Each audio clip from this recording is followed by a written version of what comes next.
On a sunny day, a man was diving in shallow waters near South Africa. At one point, he saw something that didn't catch his eye at first. A pile of shells that looked as if it had been put together. Maybe by some other diver, he must have told himself. But out of all these shells came the most unusual of creatures, an octopus. The gorgeous underwater animal looked straight at the man before swimming away. Impressed by his new acquaintance, the diver started visiting the octopus every day. He watched it use shells and seaweed to protect itself and learned how it hunted and cared for its eggs. All these encounters became the basis for a now famous documentary. In the movie, the diver wanted to study the relationship between a wild octopus and its observer. Initially, the octopus was a bit too shy to let the man get close. But over time, it began to trust him and even explored his body. At one point, the octopus even rested on the diver's chest.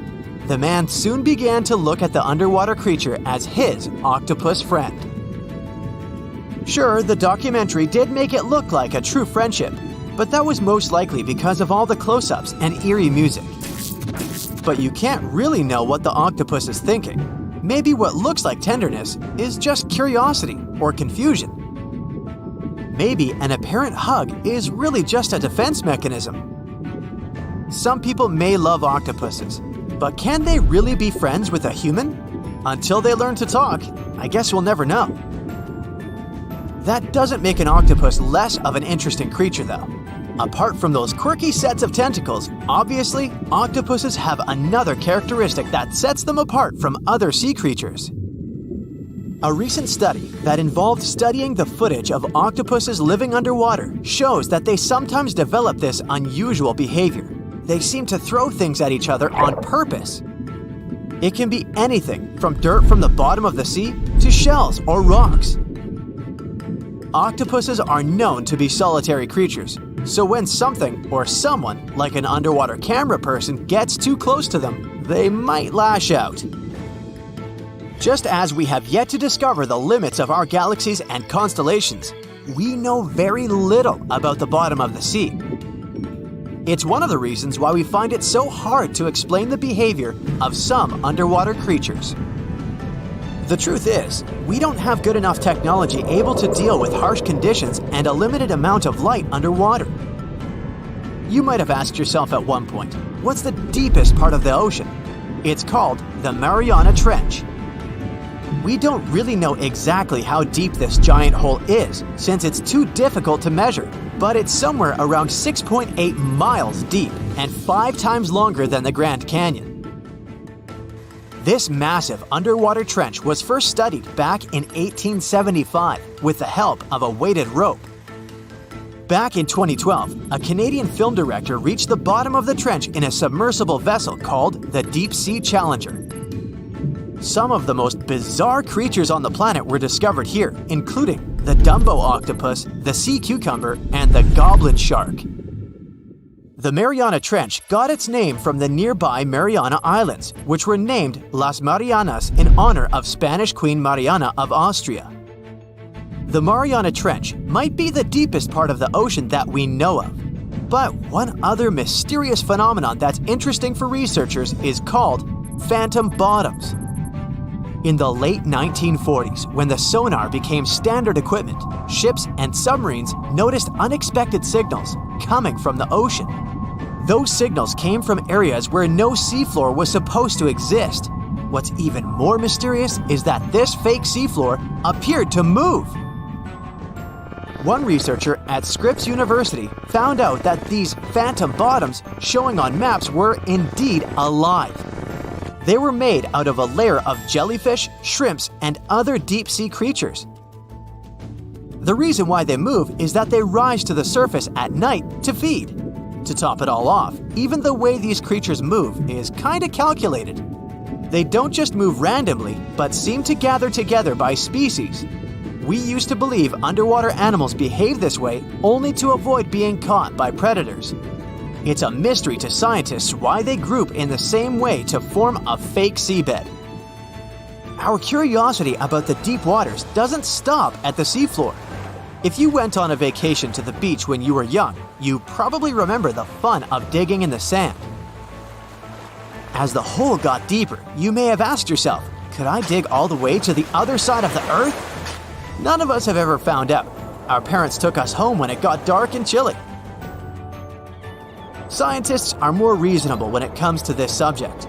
For starters, they know the best place to start digging would be underwater, since those regions are already deeper than what we can find on land. They also do not have the ambition to drill a tunnel through Earth. It's not even possible.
Some thought it must have been emitted by a strange creature living deep in the ocean. It didn't help that the noise came from a location mentioned in a story by famous writer H.P. Lovecraft.